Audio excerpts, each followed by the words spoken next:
AVM solar enterprises నూతన వ్యాపార సంస్థ ప్రారంభోత్సవం ఘనంగా జరిగింది. మాజీ మంత్రి అల్లపాటి రాజేంద్ర ప్రసాద్ పాల్గొని ప్రారంభోత్సవం చేశారు.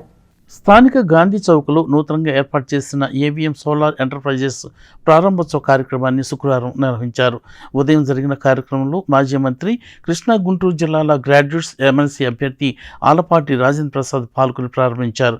అదేవిధంగా మంత్రి Nadendla Manohar, Zilla Parishad chairperson Heni Christina, LIDCAP chairman Pilli Manikyarao, municipal chairperson Tadipoyina Radhika, మాజీ municipal chairman Pendela Venkatrao, Attota Sarathbabu, Nalukurthi Ramesh, Pasupuleti Trimurthy, councillor Tadipoyina Brahmaiah, Edara Venkata Purnachand, Mohammed Kuddus తదితరులు పాల్గొని నిర్వాహకులను అభినందించారు.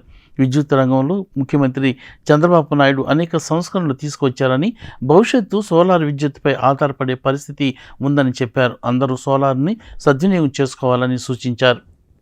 మరి ముఖ్యంగా పర్యావరణ పరిరక్షణకి,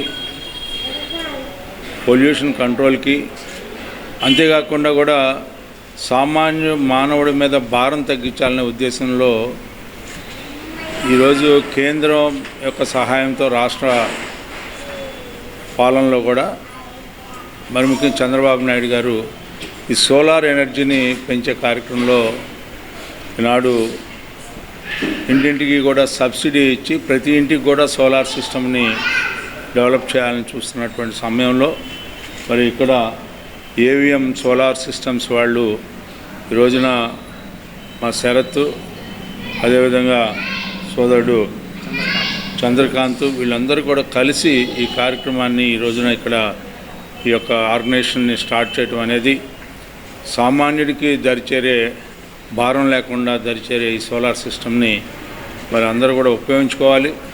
ప్రతి ఒక్కరు కూడా సోలార్ సిస్టమ్ని డెవలప్ చేసినట్లయితే అందరికీ కూడా భారం తగ్గిద్ది, అందరికీ ఉపయోగపడిద్ది.